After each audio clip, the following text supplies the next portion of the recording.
let's not bury the lead. This is the surprising movie for me this week, and that is the movie Rats! Exclamation point.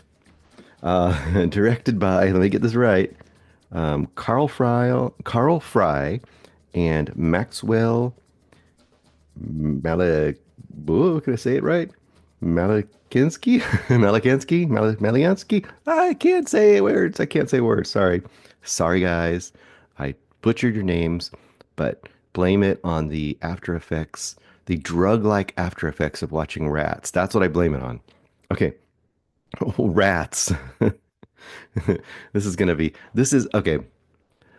Film Vault with Anderson, great, great friend, the maker of this show along with Greg originally, Anderson. He mentions sometimes movies that have a punk rock aesthetic, and they kind of are these movies that feel very independent, fly by the seat of your pants. They kind of don't give a crap what you think. They're making the movie they want to make. This movie, I think, really kind of fits within that aesthetic. And sometimes those movies just kind of be like are just kind of like, wow, they're just doing whatever they want, and I don't care. And sometimes they just hit the mark. And I'm going to say right out of the gate, this one really hit the mark for me. It won't be for everybody, but it hit the mark for me. It basically starts out with a character, Raphael. They call him Raffy a lot in here. And he's played by Luke Wilcox. I'll give you a couple names real quick before I get any further. Raphael is your main character. You have Officer Williams, played by Danielle Evan. Where did I write her name down all the way? Ploeger? I don't know how to name her, say her name. Mateo is Darius Autry, and Bernadette is Kali. Was it? I can't read what I wrote down her last name. I'm so sorry. I'm so terrible about writing. My own writing is so terrible I can't read it. This is like an ongoing uh, bit, I guess. It's a bit that's real. Anyway, you got Raphael. He's running around the streets, just being a kind of a ne'er-do-well, but he seems like a good kid. He's just, in my days, he would have been a skate punk probably. He's not really a skate punk here, but he's out tagging like a, a phone, not a phone booth, like a phone, what do you call them? Where it's just a box, like sticking up out of the ground on a post, doesn't have a whole booth for you to get into. Oh, I didn't mention takes place in the mid thousands. So it's like the last days of phone booths and, public phones anywhere. But they do exist in this universe. He's tagging it, and out of nowhere, Officer Williams, she sprints at him and tackles him. Sprints at him. You're like, what kind of a police officer is this? Well, you'll see as it goes on. Um, anyway, he's in a holding tank with some weirdos, and you get the feeling right out of the gate, kind of the vibe of this movie as this weird, you know, heavy set drug dude is in there just talking his ear off and just full of weirdness. And it's just a strange interaction, but it's funny. And you're like, what is this movie? Is it a hangout movie, or is this like a gritty, urban, youth crime movie that's kind of dated from the thousands, early thousands? And you're like, no, it's the first. It's the kind of a hangout weirdo, almost like a version of stoner comedy in, a slightly more modern age.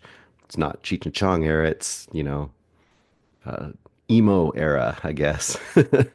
Anyway, he gets out, he gets community service, and his mom and Officer Williams, for some reason, who's at his place with his mom, and his mom, literally has like a velvet full on like jogging suit kind of a thing with MILF on it. And Officer Williams is there kind of hitting on his mom, but also, telling him what he's going to do. And they're going to take him down if he does any other stuff. And he basically has to go off and live with his cousin, who's kind of being surveilled. His cousin is like a drug dealer.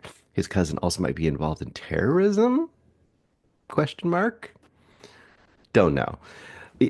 As you can get a point from this point forward, plot doesn't really matter in this movie. It's like watching Big Lebowski and worrying about the plot. You can, and it'll kind of make sense if you follow it through. You kind of get the basic story beats, but you don't really need to know the basic plot beats to enjoy this movie. Because what you enjoy about this movie are all the interactions and all the weird characters and all the crazy situations they get themselves into.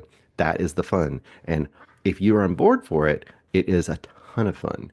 If you're, if you're not on board for it, then it'll be a slog for you. I could see people who like very more studio centric.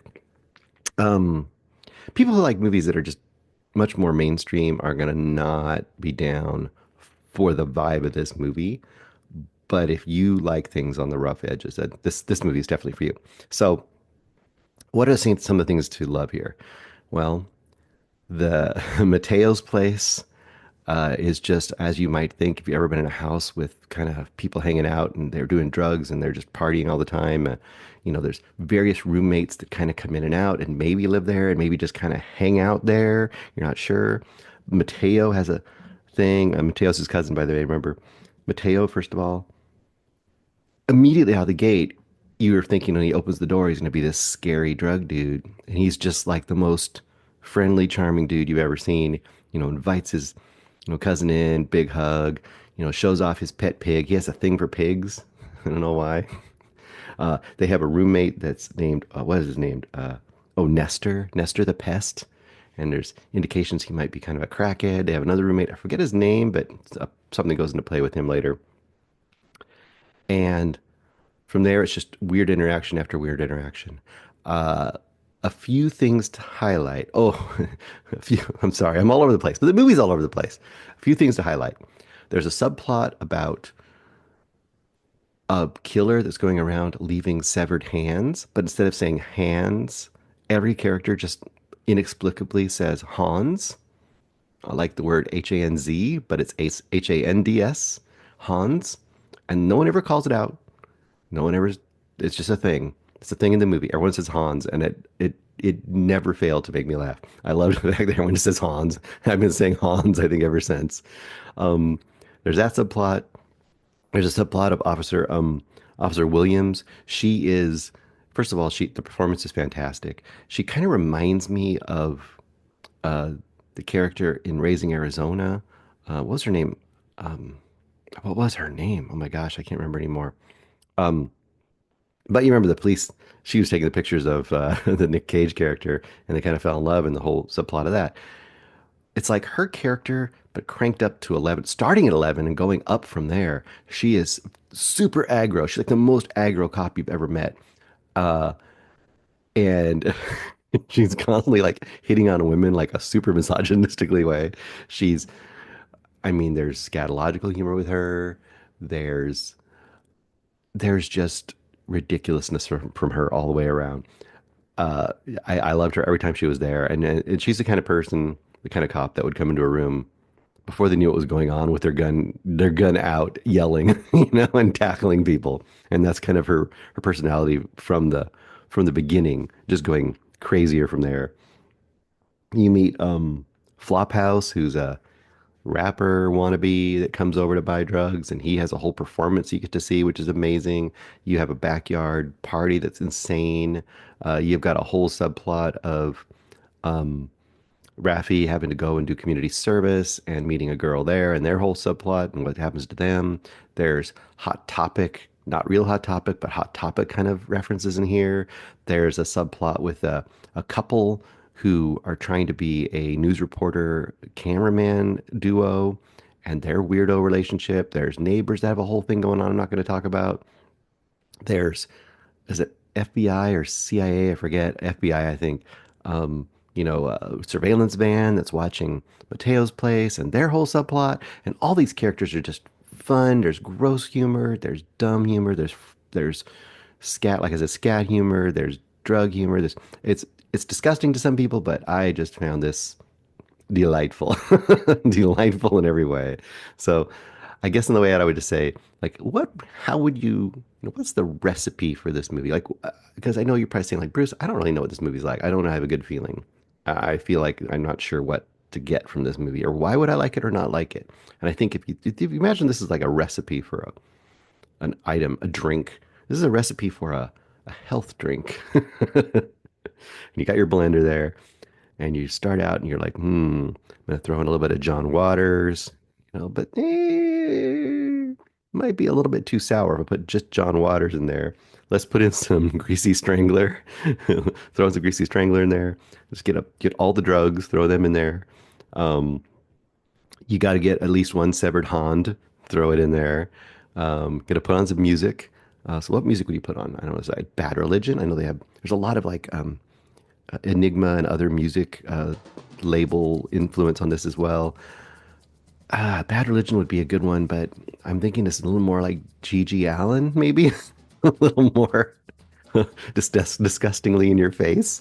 So yeah, we'll put on some Gigi Allen while we blend this monstrosity up, and then we'll just drink it all down. And you're bound to puke. That's okay though. Puking right into the camera is definitely part of this thing.